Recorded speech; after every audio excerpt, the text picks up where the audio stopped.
ANC President Cyril Ramaphosa has apologized to voters for the party's failings and has promised to do things better this time around. He's also promised voters that those who failed to carry out their duties would be recalled by the ANC. To unpack the ANC's plan for winning votes and the launch of the manifesto just yesterday, we're joined now by ANC NEC member and Minister of Justice, that's Ronald Lamola. He joins us via our video link. Minister, it's great to have you with us this morning on the show. Thanks very much for joining us. And I'm sure you're going to expect my next question.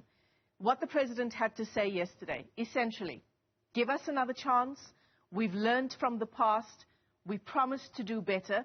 This sounds very much like an abusive relationship.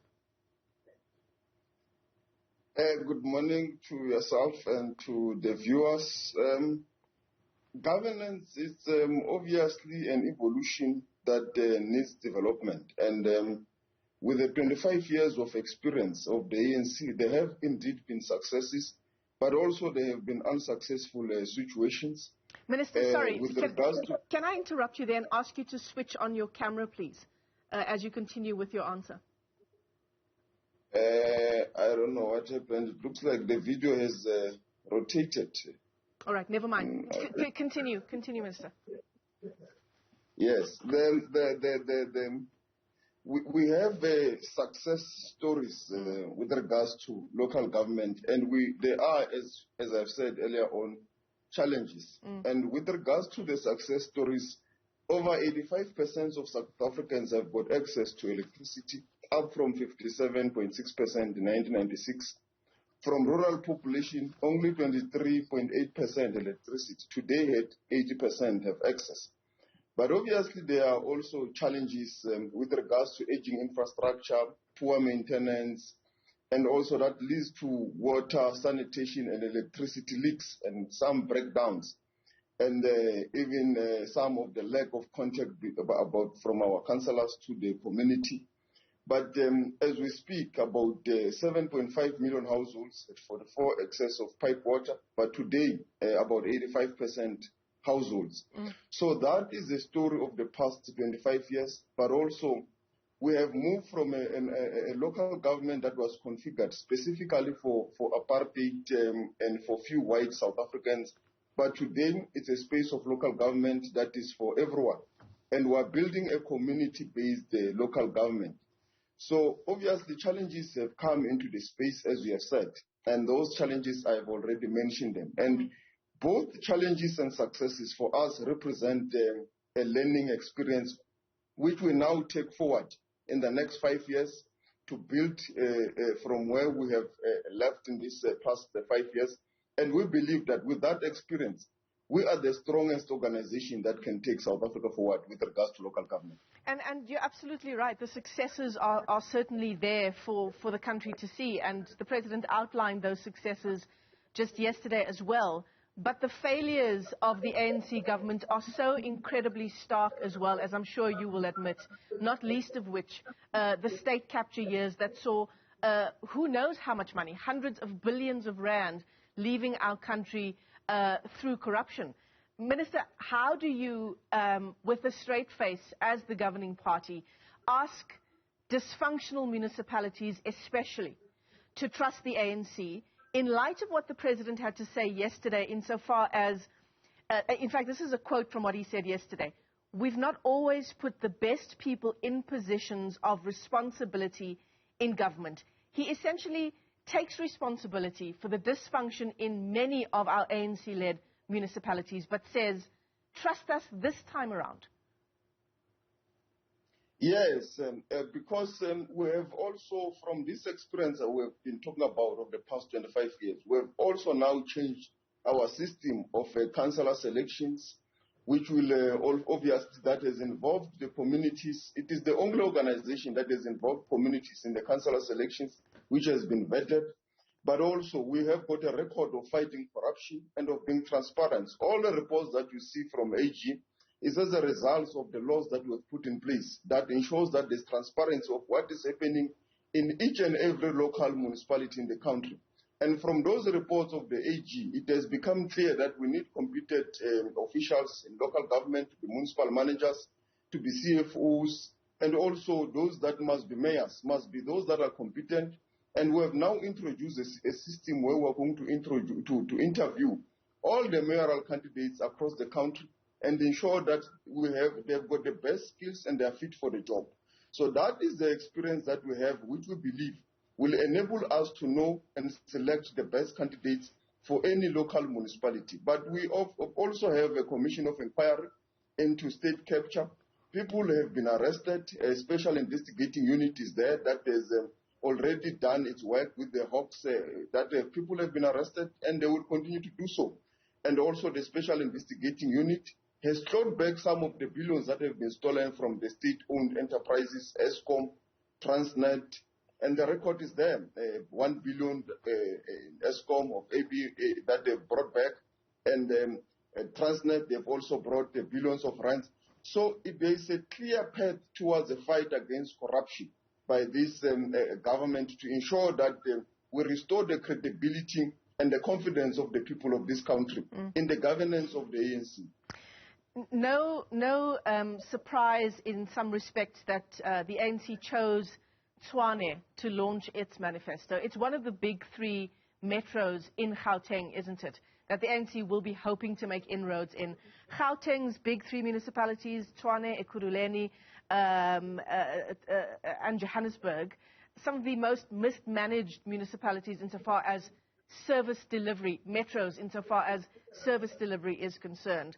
What do you have to say for the people of these metros insofar as why they should give the ANC another chance? Yes, and the reason this, particularly Johannesburg and Tshwane were mismanaged is because of the devil's pact between the EFF and the DA, which have no experience of local government governance, but also of integrating communities in terms of spatial planning, but also in terms of ensuring that the city's funds and budget are used for the benefits of all the people as a whole, not only for a minority few. The city of Tshwane, the people of Hammanskraal, have suffered as a result of that with regards to water, Atteridgeville community in terms of basic service delivery, the collection of refuse in Mamelodi, and all the townships of Tshwane. The DA municipality, the DA-led municipality in the Tshwane Metro and the AFF, they were only servicing a well-established suburban communities which are for the exclusive white minority that they only service. But the ANC government serve everyone, white, black, poor, rich. It does not matter. It is for the benefit of everyone. And that is there to be seen in Ekurhuleni, where we service the townships, we service the rural community, we service even the affluent suburbs of Ekurhuleni. It does not matter whether you are black or you are white or you are Indian or you are colored. Everyone is served equally, and we have a clean audit. We have got a clear track that we can show to the people of this country. And that is the complaint that is also in the Nelson Mandela Metro, where the communities are complaining about basic service delivery. The city has been mismanaged. The city has no clear path and plan or vision of how they are going to resolve basic service delivery challenges. And they are calling for the ANC to take over. In the city of Cape Town, the townships have been neglected deliberately by the DA. The spatial planning, the budget of the city is spent only in affluent areas. It has got no regard for the poor majority of the city of Cape Town in the rural areas of Kaelicha, Nyanga, and some of the rural townships of the city. So the ANC government is very clear. We have got a track record of building inclusive metros, of building inclusive local government for the benefit of everyone. And that is what we are saying. Society and the people of these metros must vote us back so that we continue on our path of building inclusive local government for the benefit of everyone. You know, I'm always confused by this kind of politicking, Minister. You know, you've just said that, and the President said it yesterday as well in the manifesto launch, he says, insofar as Tshwane is concerned, that residents there had experienced a whole range of issues because of the DA-led coalition, which took over in 2016. So it's blaming the lack of service delivery, specifically in Tshwane, on the DA-led coalition, and that's the reason why the ANC says, vote us back into power, right? How do I make that decision as a voter when I look at other ANC-led metros that are also struggling, buckling under the pressure of service delivery and a lack of service delivery, of corruption?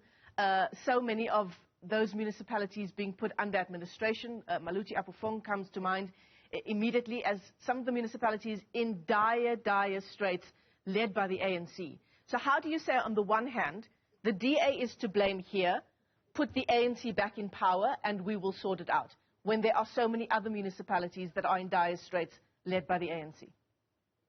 Yeah, it's because in this, for example, the Tshwane Metro, we have got a proven track record that during the ANC's government, it was well run, and the quality of life of all the people had improved, including in the Nelson Mandela Bay, in Johannesburg. It was one of the most well-run metros in the country. And that is what you have asked me. With regards to Maluti Apofong, we have already put measures. We have put a special investigating unit there. As we speak now, investigations are ongoing. And some of the people have already been identified. And the investigation, the preliminary investigation does show that there has been maladministration.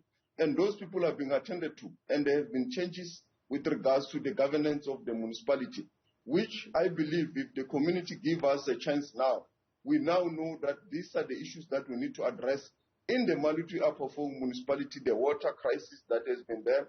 We have got our hands on the pulse on that place, and we are having a very clear plan that is ready for execution. The only thing that we need is to be given another mandate so that the foundation we have laid of correcting the mistake in Maluti Apofong is put into implementation.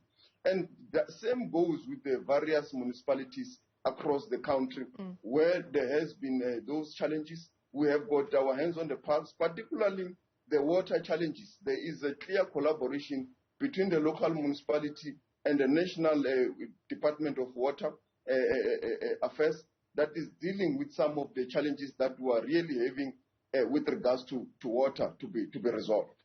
Ronald Lamola is an ANC NEC member. He's also Minister of Justice, joining us there as we unpack the ANC's manifesto launch, which took place in Church Square in Tshwane just yesterday. Ronald Lamola, thanks very much indeed for your time this morning.